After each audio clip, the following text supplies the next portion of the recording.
13वें अध्याय, गीता के 13वें अध्याय के उस श्लोक की जिसमें कि भगवान जो है वो कुछ लक्षण बता रहे हैं। आप ये भी कह सकते हैं कि कुछ साधनाएं बता रहे हैं कि हमको कैसा होना चाहिए, जिसमें जो सबसे बेसिक जो मैं चीज़ आपको तक पहुंचाने की कोशिश कर रहा हूं वो ये कि मैं जिस समय पूरे इसको श्रीमद् भगवत गीता को देखता हूं तो चाहे कर्मयोगी हो, चाहे भक्ति योगी हो और चाहे वो ज्ञान योगी हो, उसकी जो स्थिति है वो आपको एक ही जैसी दिखाई देती है। उसका जो आचरण है वो आपको एक ही जैसा दिखाई देता है। तो ऐसा लगता है जैसे एक ही जो व्यक्तित्व है उसी को हम डिफरेंट डायमेंशन से देख रहे हैं। एक को एक साइड से खड़े होकर देखते हैं दाईं तरफ से तो हमको कुछ और दिखाई देता है, बाईं तरफ से हम देखते हैं तो कुछ और दिखाई देता है, सामने से उसको कुछ देखते हैं तो कुछ और दिखाई देता है, लेकिन है वो एक ही। ये जो हम चर्चा कर रहे हैं इसका मकसद ये है कि हम बेसिक चीजों को पकड़ लें। अभी तो ये करना चाहिए, अच्छा ये नहीं तो दूसरा व्यक्ति आया उसने कहा कि हमको ये करना चाहिए, ये करना चाहिए। तो वो कहते हैं कि अगर आप बेसिक चीज़ों को पकड़ लें, जैसे अगर कोई बड़ा अच्छा स्पोर्ट्समैन बनना चाहता है तो उसके लिए कौन सी चीज़ जरूरी है? उसके लिए दोनों चीज़ें ज़रूरत है। बेसिक जो है कौन कौन सी, एक तो आप उसको स्ट्रेंथ चाहिए, ताकत चाहिए, और दूसरी उसका स्टेमिना चाहिए। ये दो चीज़ें बड़ी इंपॉर्टेंट। अगर ये दो चीजें आप हैं तो आप कोई भी क्षेत्र आप चुनते हैं स्पोर्ट्स का, आप उसमें सक्सेसफुल होते हैं। तो कहते हैं कुछ चीजें बड़ी बेसिक सी हैं, तो वो बेसिक सी चीजें अगर आपके जीवन में आ जाती हैं तो आप अगर भक्त बनना चाहते हैं या भक्ति, आपका आपका जो रुझान है, आपका जो स्वभाव है, जो आपकी प्रकृति है, वो यदि भाव प्रधान है तो कोई बात नहीं, आप भक्ति में आइए। आपकी यदि कर्म प्रधान प्रकृति है तो आप कर्म का मार्ग चुनिए। और आप जो है, आपकी बुद्धि जो है वो अगर अपनी दौड़ को लगाती है तो आप ज्ञान का मार्ग चुन सकते हैं। लेकिन कुछ चीज़ें बड़ी बेसिक हैं, जैसे अभी मैं आपसे निवेदन कर रहा था कि कर्मयोगी है या भक्ति योग का है या वो भी है, उसमें बिल्कुल जिसको बोलते हैं कि अगर ये चीज़ आ गई, कौन सी चीज़? तो कहते हैं अमानित्व। अमानित्व का अर्थ क्या हुआ? मान ना होना है। मान ना होना, अमान, अमान। ठीक है। अमान का अर्थ होता है जिसको मान की इच्छा नहीं है, सम्मान की इच्छा नहीं है। वो किसके लिए? उसमें इसको अगर थोड़ा सा और विनम्र है, उसमें विनम्रता है। विनम्रता अगर आप में है, इसका मतलब विनम्रता कब आएगी? अगर आप भक्ति योग की स्थिति से आप देखते हैं तो भक्ति योग में विनम्रता क्यों आती? क्योंकि जब आप कुछ करने ही वाले नहीं हैं, जब सब परमात्मा की रूप हैं और जब सभी में परमात्मा विराजमान है, तो आप किसके सामने अकड़ेंगे? आपकी अकड़ जो है वो किसके सामने है? क्या परमात्मा के सामने आप अकड़ कर खड़े होते हैं? क्या जिस समय आप मंदिर में जाते हैं तो आप अकड़ कर खड़े होते हैं? नहीं, हम दोनों हाथों को बांधते हैं और दोनों हाथों को बांधकर हम बड़े विनम्रता पूर्वक सिर को नीचे झुकाते हैं, माथा टेकते हैं। और माथा ही नहीं टेकते बल्कि कभी कभी तो हम क्या करते हैं, साष्टांग प्रणाम करते हैं। साष्टांग प्रणाम का मतलब क्या है कि मेरे जो आठों अंग हैं, हे परमात्मा मैं तुमको समर्पित करता हूं। तो ऐसा व्यक्ति, और जो कर्मयोगी है, जो कर्मयोगी है, उस कर्मयोगी में भी विनम्रता होनी चाहिए। आप काम करें और काम करने के बाद में, अगर हर काम करने के बाद अगर आप धौंस जमा रहे हैं, मैं कीता, मैं कीता, मैं कीता, है ना, तो कुछ समय के बाद में आपको क्या करते हैं लोग? घर से नकारा कर देते हैं कि उन्होंने काम दसन का कोई फायदा नहीं होगा, ये इन्ना क्या काम करता है ते ਉਹਦੇ तो बाद गांधा इन्ना हैगा। ठीक है, अमानित्व। और जो ज्ञानी योगी है, वो ज्ञान यज्ञ के मार्ग पर जो चलने वाला व्यक्ति है, उसमें मान की कोई आवश्यकता नहीं रह जाती। क्यों? क्योंकि वो किस चीज का मान करे? मान जो है वो किस चीज का करे? भाई मान तो तब करे जबकि कोई चीज स्थायी रहने वाली हो। भाई आज मैं धन का मान करता हूं तो धन का मान मुझको तब करना चाहिए जब धन स्थायी हो, हमेशा रहने वाला हो। मान तो उस पे किया जाता है जो हमेशा रहने वाला हो। है, अब आप अगर वहां पर हैं, क्या कहते हैं, बैंक के अंदर अगर आप कैशियर हैं, बैंक में आप कैशियर हैं, आप बहुत सारा पैसा वहाँ बैंक के ट्रेजरी से निकालते हैं, निकालने के बाद में आप देते हैं और उसके बाद में आपके पास बहुत सारा पैसा होता है, तो क्या आप अपने आप को धनवान बोलते हैं? आप अपने आप को ये बोलते हैं कि मैं करोड़पति हूँ, या मैं आप अपने आप को बोलते हैं कि मैं अरबपति हूँ? अगर कोई बैंक का मैनेजर ये कहना शुरू कर दे तो मुझे लगता है कि सबसे बड़ा जिसको बोलते हैं वो खुद अपने आप को क्या कर रहा है, अपने आप को धोखा दे रहा है, क्योंकि वो है नहीं। और जो चीज हमारी है ही नहीं, जो अभी आई है और उसके बाद में वो चली जाने वाली है, उसके ऊपर किस बात का मान करना है? इसीलिए भगवान ने एक, अब आप सोच कर देखिए, निर्माण मोह, निर्माण मोह, वहां पर भी निर्माण शब्द का, निर्माण शब्द यहां अमान है, अमान का अर्थ न मान, ठीक है, अमानित्वम, जिसमें अमान, अमानता है, जिसमें किसी भी प्रकार का मान नहीं है।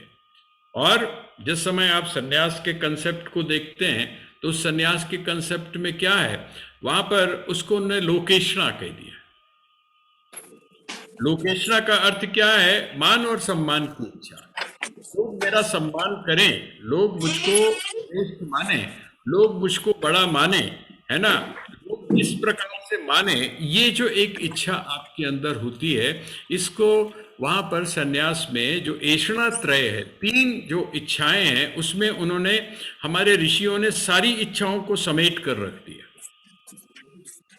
हमारी जितनी भी वासनाएं हैं, हमारी जितनी भी इच्छाएं हैं, उनको उन्होंने तीन इच्छाओं में समेट के रख दिया। एक तो है लोकेशना अर्थात मान और सम्मान की इच्छा, दूसरी है वित्तेषणा की इच्छा, तीसरी है जिसको हम बोलते हैं पुत्रेष्णा अर्थात संतति की, संतान की इच्छा। मैं जीवित रहूं, मैं रहूं, मेरे कोई अपने हों, इस प्रकार की जो इच्छा है, ये कौन सी इच्छा है? तो ये तीन इच्छाओं में यहां पर वो कह रहे हैं अमानित्वम, अर्थात आप में मान और सम्मान की इच्छा न रह जाए। अब ये तो अमान हो गया। अब दूसरा क्या आता है? दूसरा आता है अदम्भित्वम, अमानित्वम, अदम्भित्वम, दंभ। दंभ शब्द का अर्थ क्या होता है? दंभ शब्द का अर्थ क्या होता है? देखिए, अमानित्व तो थोड़ा सा ये है कि आपकी वो चीज नहीं है और आप उसको अपना चीज मान रहे हैं, आप उसके ऊपर मान कर रहे हैं, आप उसके स्वभाव को, आप उसके प्रकृति को नहीं जान रहे। हमारे यहाँ नीति में एक बड़ा अच्छा आता है कि खास करके जो लोग धन के ऊपर अहंकार करते हैं, अब बल के ऊपर अहंकार का तो आप सभी जानते हैं, शायद आप लोगों ने सुना होगा कि एक बहुत बलवान व्यक्ति हुआ है पाकिस्तान में, आपने उनका नाम सुना होगा, गामा करके था। और उस गामा के बारे में ये आता है कि आखिर में आकर जिस समय जीवन के अंतिम जो समय आया था, तो उसकी ये हालत हो गई थी कि अगर मक्खी भी आकर बैठती थी तो उससे उठाया नहीं जाता था, मतलब हाथ नहीं उठता था उसका। तो ऐसे बल पर क्या भरोसा करना है? और जिस समय आप महाभारत को पढ़ते हैं तो वो महाभारत में आता है ना कि भाई तीर भी वही थे और धनुष भी वही था और अर्जुन भी वही था। जिस अर्जुन के धनुष और तीर, उन्होंने महाभारत का जो संग्राम था, युद्ध जो था, उसमें अपना पूरा गौरव दिखाया, वही थे। और कौन लूट कर ले गए? तो कहते हैं भील लूट कर ले गए। तो ऐसा जो अहंकार अपने बल का है, अपने शौर्य का है, अपनी बुद्धि का है, उसको करने की क्या जरूरत पड़ी है? तो अमानित्वम, अमानित्व और दंभ मतलब क्या होता है? आपके पास में है नहीं, आपके पास है नहीं और आप जबरदस्ती उसका निर्माण कर लेते हैं। दंभ, जैसे दंभ का एक बड़ा अच्छा उदाहरण, बड़ा सिंपल सा है। वो क्या करते हैं लोग कि जब कोई देखने वेखने वाला चक्कर होता है ना, आपने अपनी बेटी को किसी को दिखाना है या आपने बेटे को दिखाना है, तो हम लोग क्या करते हैं, अड़ोस पड़ोस से कुछ चीजें इकट्ठी लेकर लाकर रख देते हैं अपने घर के अंदर, है ना। अपना जो ड्राइंग रूम है उसको सजाने के लिए चेयर ले आए या कुछ भी ले आए। इसका मतलब, अब गाड़ी हमारे पास में है नहीं, लेकिन हमने अपने दोस्त की गाड़ी मांग ली, ठीक है। अब ये जो सारा तामझाम है, जिसको हम बोल सकते हैं दिखावा। अदम्भित्वम का मतलब क्या है? अदम्भित्वम का अर्थ है कि जिसके जीवन में किसी भी प्रकार का दंभ नहीं है, जो किसी भी तरह की जो बनावटी चीजें हैं, उन बनावटी चीजों के माध्यम से अपने अस्तित्व को, या मैं इस चीज को जो सिद्ध नहीं करना चाहता है। ये दो चीजें हो गई, एक हो गया अमानित्वम और एक हो गया अदम्भित्वम। अदम्भ ना दंभ, जिसके अंदर किसी भी प्रकार का दंभ नहीं है। और अहिंसा, अहिंसा का अर्थ क्या होता है? अहिंसा का अर्थ इतना मात्र नहीं है कि आप किसी को शारीरिक रूप से पीड़ा नहीं दे रहे, शारीरिक रूप से आप उसकी हिंसा नहीं कर रहे हैं। जिस समय आप उसको आप मानसिक रूप से उत्पीड़न करते हैं, आप कोई ऐसी बात, है ना, जैसे कहते हैं कि जी कुछ लोग ऐसे होते हैं जो सामने से आकर तीर मारते हैं, या सामने से आकर तलवार जो है वो आपके सीने में घोंपते हैं। और कुछ लोग होते हैं, पंजाब में एक कहावत है बड़ी अच्छी, मुझे असल में, अब क्योंकि एक तो बेसिक हम लोगों का पंजाबी का है और आप लोग भी हैं, तो मुझे लगता है कि कई चीज़ें हम अगर उस भाषा का प्रयोग करके समझ लें तो ज़्यादा अच्छा है, क्योंकि तब हमको ज़्यादा अपना दिमाग लड़ाने की ज़रूरत नहीं पड़ती, क्योंकि हम अक्सर उस भाषा का प्रयोग कर रहे होते हैं। एक पंजाब में एक कहावत है, और उसको बोलते हैं वक्खी विच छुरी मारना, सुना होगा आपने। एक होता है वक्खी में छुरी मारना। वक्खी में छुरी मारने का मतलब है कि उसने अपने आप को ये भी बचा लिया है, अपने डरा हुआ है इसलिए सामने भी नहीं आया, पीठ के ऊपर भी नहीं मारा। पीठ के ऊपर इसलिए नहीं मारा कि भाई ये तो धोखेबाजी वाली बात होगी, तो अपने आप को बचा भी लिया। और वक्खी का मतलब ये होता है, ये जो आपके कमर के नीचे का राइट साइड का और लेफ्ट साइड का जो पोर्शन होता है वहां मार दिया, और वो जगह बड़ी सॉफ्ट होती है, वो जगह बड़ी सॉफ्ट होती है। तो आपने क्या किया? ये जो है अहिंसा, कहते कुछ नहीं है ना। कभी भी जो है आपके घरों में देखा होगा आपने, कोई ज्यादा आपको छेड़ने की जरूरत नहीं है। अगर आप अपनी बहू को तंग करना चाहते हैं तो उसका एक सबसे अच्छा उपाय है, सबसे अच्छा उपाय है, आप उसको कुछ मत कहिए। आप सिर्फ उसको कुछ ना कहते हुए उसके जरा मायके के बारे में थोड़ी सी एक जिसको बोलते हैं ना, एक तीली जो है वो डाल के देखिए, बस फिर आपको कुछ भी करने की जरूरत नहीं है। अब लोग कहते हैं मैं तो जी कुछ कर दी नहीं हैगी, मैं तो कभी अपनी नू कभी कुछ कीता नहीं हैगा। अरे भाई कीता कुछ नहीं हैगा, सब कुछ कर दिया, तुमको पता है कि वो चीज बड़ी सॉफ्ट है ना।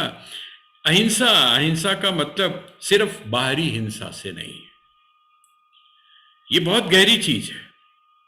बल्कि जिस समय हम इसके और भी डीप में जाते हैं, और भी जिस समय गहराई में जाते हैं, तो आपको आश्चर्य होगा कि मैं जैसे ही आपको नुकसान पहुंचाने की कोशिश करता हूं, मैं जैसे ही आपको नुकसान पहुंचाने की कोशिश करता हूं, उसी समय उसका प्रभाव उसके ऊपर तो बाद में होता है, उसके ऊपर भी होता है, लेकिन उसके ऊपर की जगह जो मैं हूं, मैं अर्थात जो उसको हानि पहुंचाना चाहता हूं, मेरे ऊपर उसका प्रभाव बहुत मनोवैज्ञानिक रूप से प्रारंभ हो जाता है।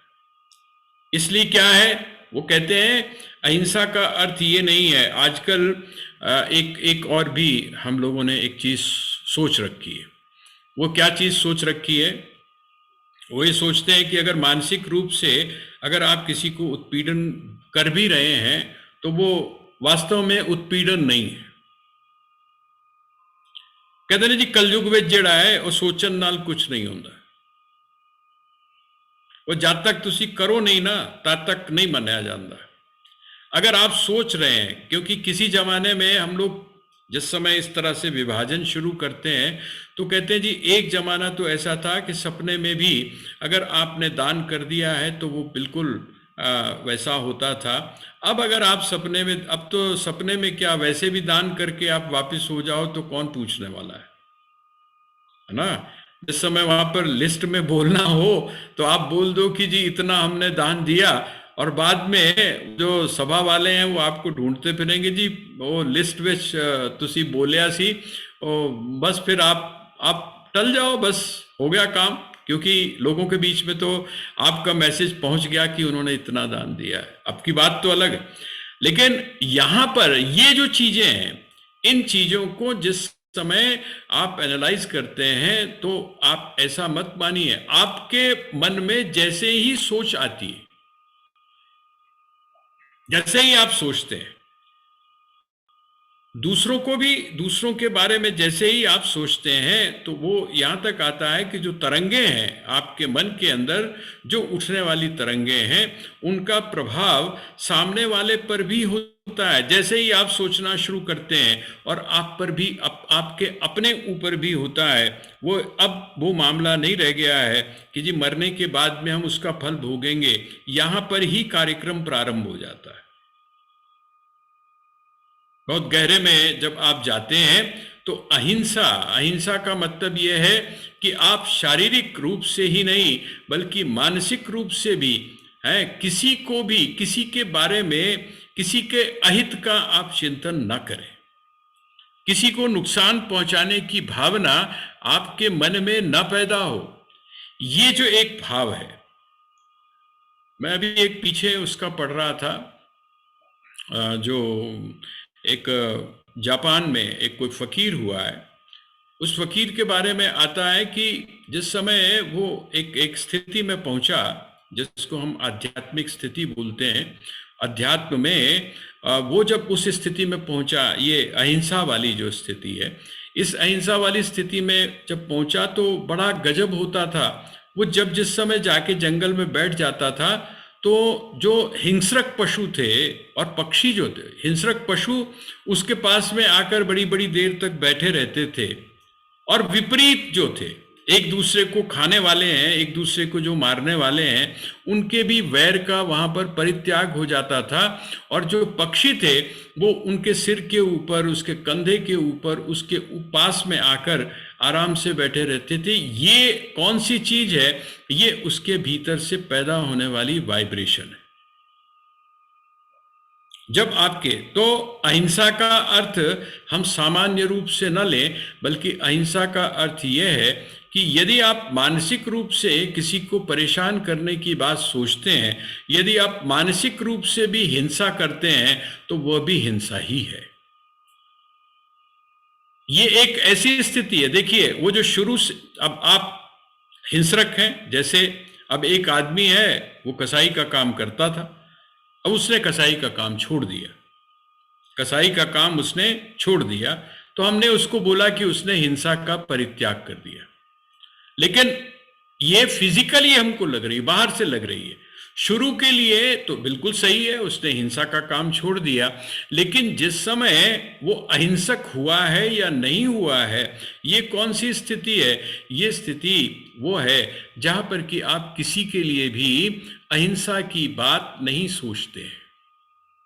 कहीं पर भी किसी के लिए आप हिंसा की बात बिल्कुल सोच, अर्थात कहीं पर भी आपके मन में किसी को नुकसान पहुंचाने, किसी को, देखिए ये किसी को शब्द है, ये बहुत महत्वपूर्ण है। किसी को का अर्थ क्या हुआ?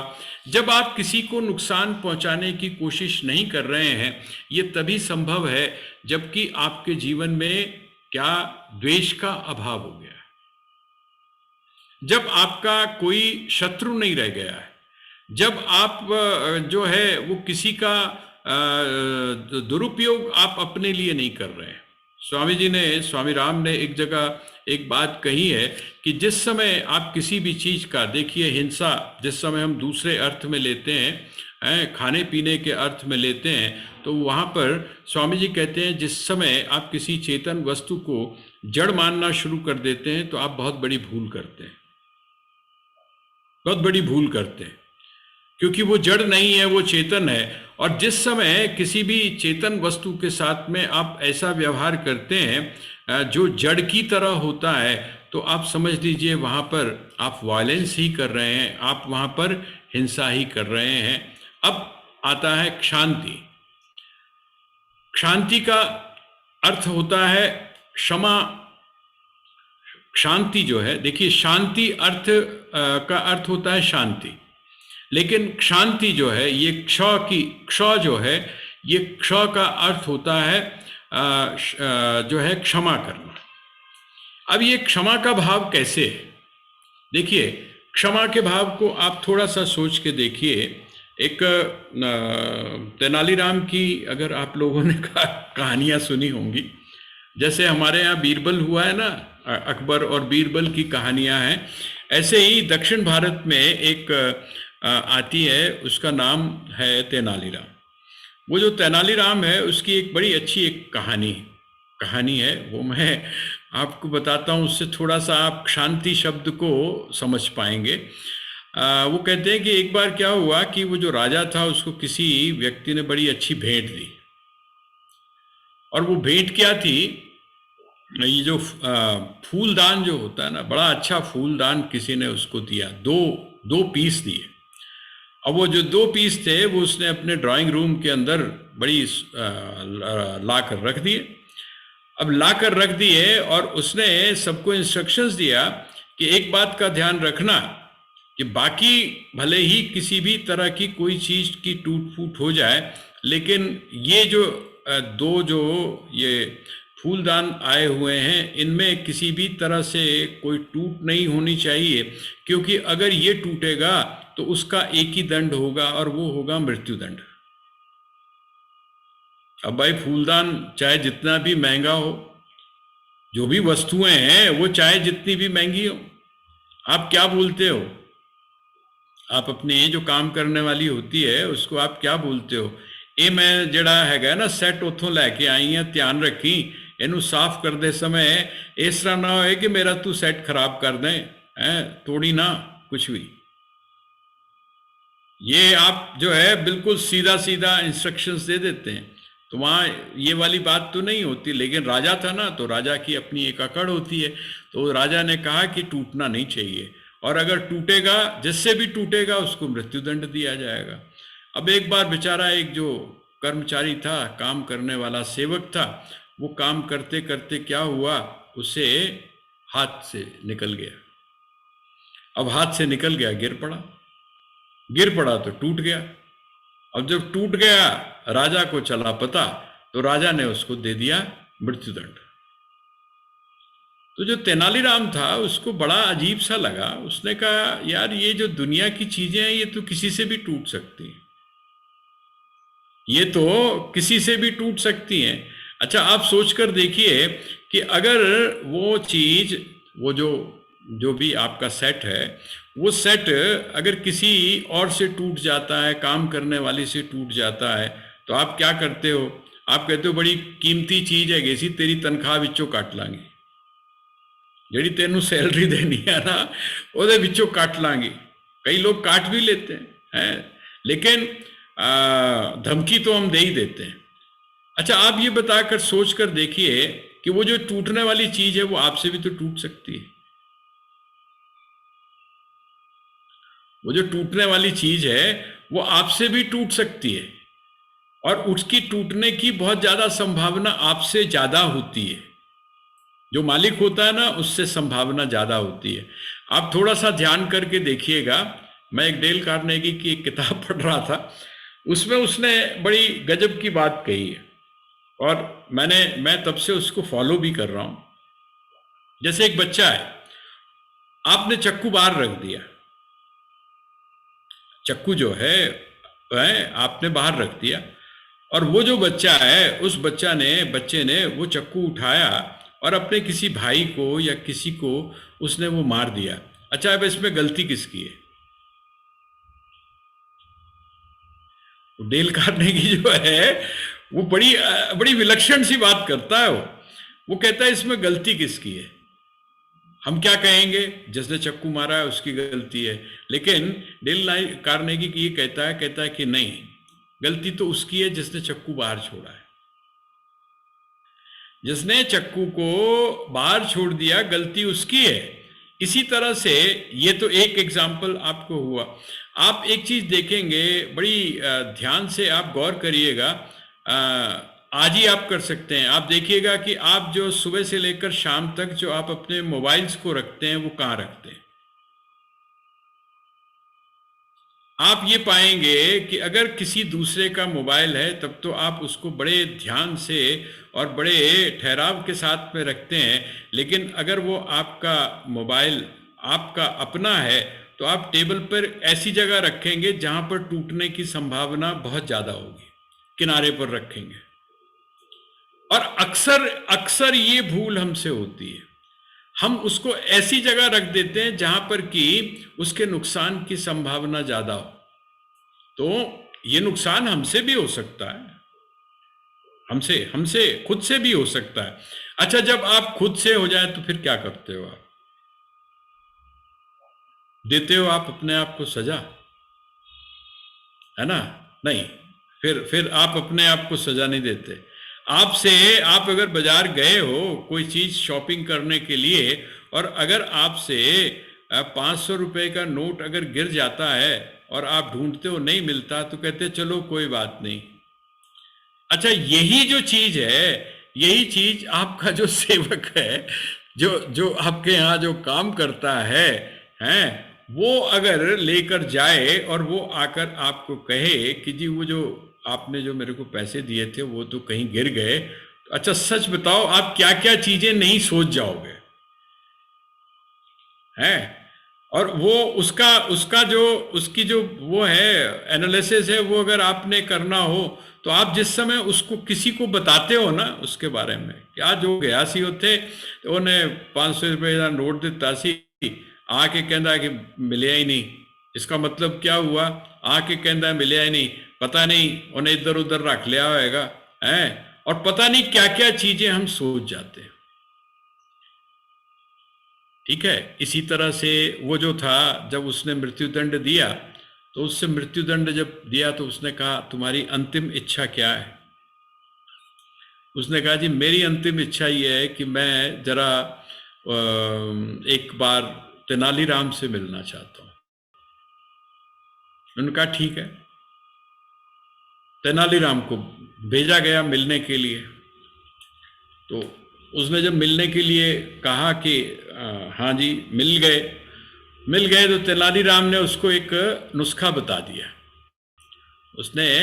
तेनालीराम ने उसको एक नुस्खा बताया और उसने कहा जी ऐसा है, अब एक मेरी इच्छा है, ये तो आपने मुझसे कहा कि आपकी क्या इच्छा, लेकिन एक इच्छा मेरी है, बहुत छोटी सी इच्छा है, वो आप मेरी पूरी करवा दीजिए, फिर आप मेरे को आप फांसी पे लटका दीजिएगा। उसने कहा क्या है? उसने कहा वो जो दूसरा वाला है ना, मैं जरा देखना चाहता हूं उसको। वो जो दूसरा दो थे ना, वो जो फूलदान थे वो दो थे। वो कहने लगा कि मैं दूसरे को देखना चाहता हूं, बस देख के। और गया वो, और उसने उसको उठाया है, और देखते देखते देखते उसने क्या किया, उसको भी गिरा दिया। वो भी टूट गया। और जब वो भी टूट गया तो उसने, अब राजा क्या करे? उसने कहा ये तूने क्यों किया? एक तो तेरे से टूटा ही था। उसने कहा जी ऐसा है, कल किसी और से टूटता तो उसको आप मृत्युदंड देते।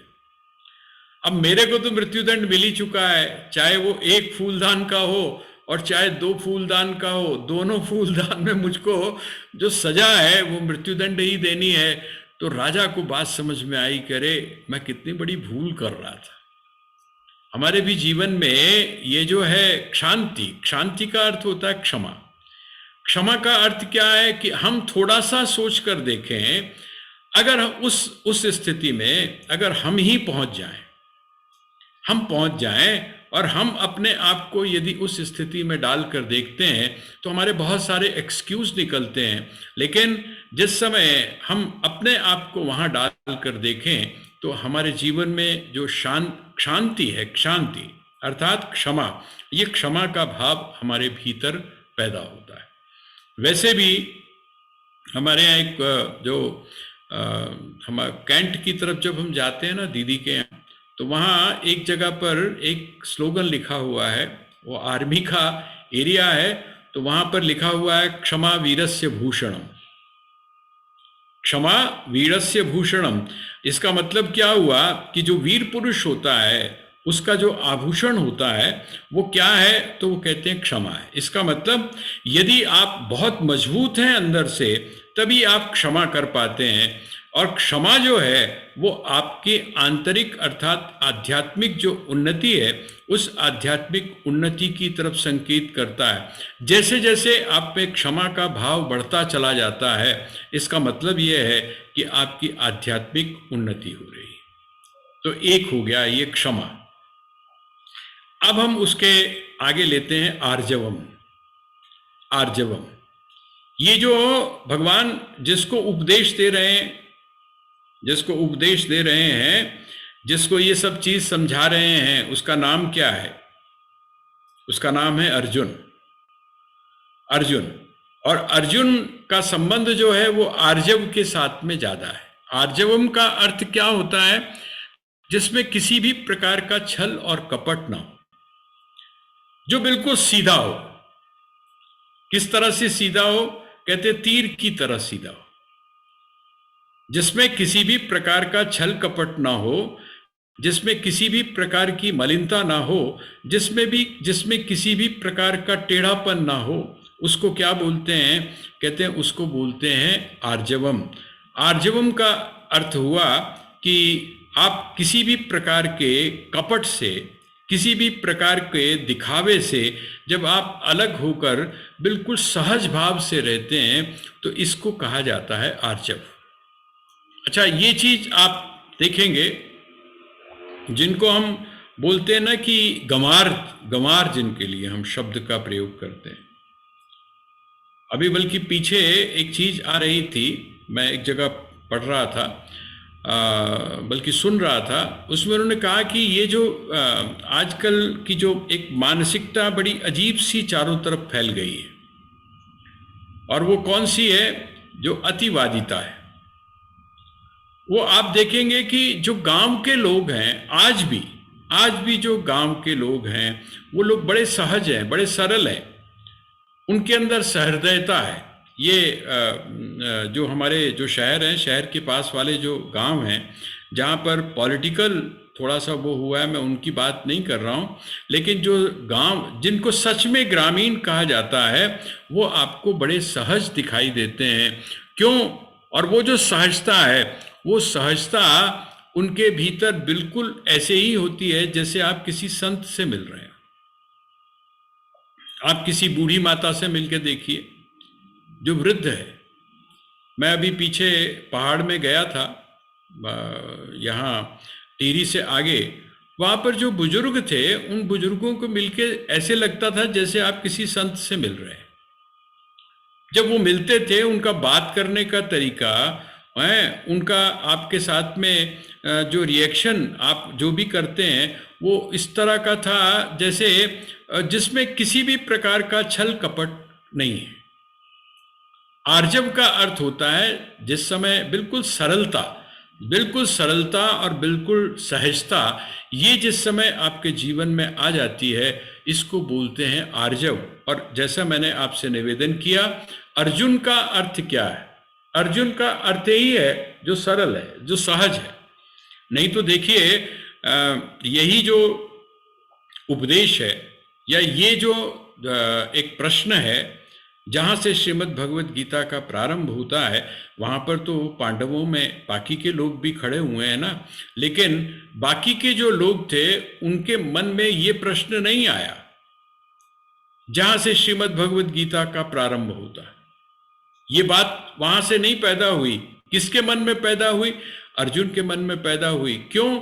अर्जुन के मन में पैदा भी हुई और उसने उसको किसी के सामने रख भी दिया। देखिए, आपके मन में कोई चीज पैदा होती है और आप बेझिझक होके, है ना, बिना किसी लाग लपेट के जिस समय अपने आचार्य के सामने, अपने शिक्षक के सामने, अपने मित्र के सामने रखते हैं, तो ये क्या है? ये आर्जव होने का एक, नहीं तो आप क्या करते हैं, सबसे छुपाने की कोशिश करते हैं। और मैं अभी पीछे एक जगह पढ़ रहा था, वहाँ पर एक बहुत बड़ा कोई फिलोसोफर हुआ है, उसने कहा आप एक बात का ध्यान रखिएगा कि आपके जीवन में कोई ना कोई व्यक्ति ऐसा होना चाहिए जिसके सामने आप अपनी सारी बातों को रख सकें, जिसके सामने आप बेहिचक किसी भी बात को रख सकें। अर्थात वो जो आर्जव होना है, वह जो सरलता है, वो जो सहजता है, वो आपके जीवन में कभी ना अगर पूरा हो जाए फिर तो बात ही अलग है। तो यहाँ पर ये जो है अमानित्वम, अदम्भित्वम, अहिंसा, शांति, रार्जवम, और फिर आता है आचार्योपासनम, शौचम, स्थैर्यम, आत्मविनिग्रह। देखिए, आचार्योपासनम, आचार्योपासनम का अर्थ क्या है? आचार्य जो है, आचार्य का अर्थ होता है जो व्यक्ति अपने जीवन में आचरण करता है। आचार्य का अर्थ किसी डिग्री से नहीं है। आचार्य का अर्थ है जिस समय आप किसी भी आचरण, आपका जो आचरण है वो प्रमुख है। ऐसा कौन है? कहते हैं ऐसा शिक्षक है। ऐसा कौन है? तो कहते हैं ऐसे आपके माता पिता हैं। वो जो आपको दे रहे हैं, वो दे रहे हैं, वो किसका है? कहते हैं वो जो आपको शिक्षा दे रहे हैं, या वो जो आपको दीक्षा दे रहे हैं, वो जो आपको सत्य और असत्य के बारे में बता रहे हैं, बताने के कारण और उसका स्वयं का आचरण करने के कारण वो क्या कहलाते हैं? वो आचार्य कहलाते हैं। नीति में एक बड़ा अच्छा एक श्लोक आया है, और वो श्लोक ये है कि देखिए, एक तो होता है जिस समय उपनयन संस्कार होता है, यज्ञोपवीत संस्कार होता है।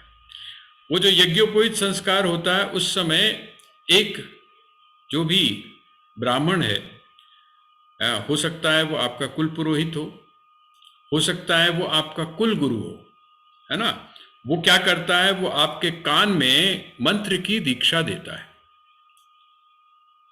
गायत्री का मंत्र जो है उसकी दीक्षा देता है। क्यों दीक्षा देता है? क्योंकि जब तक आप दीक्षित नहीं होते हैं, जब तक आपको किसी मंत्र की दीक्षा नहीं दी जाती है, जब तक किसी आचार्य के मुख से आपको वो मंत्र नहीं दिया जाता है, तब तक क्या होता है? वो फलित नहीं होता है, तब तक वो फलित नहीं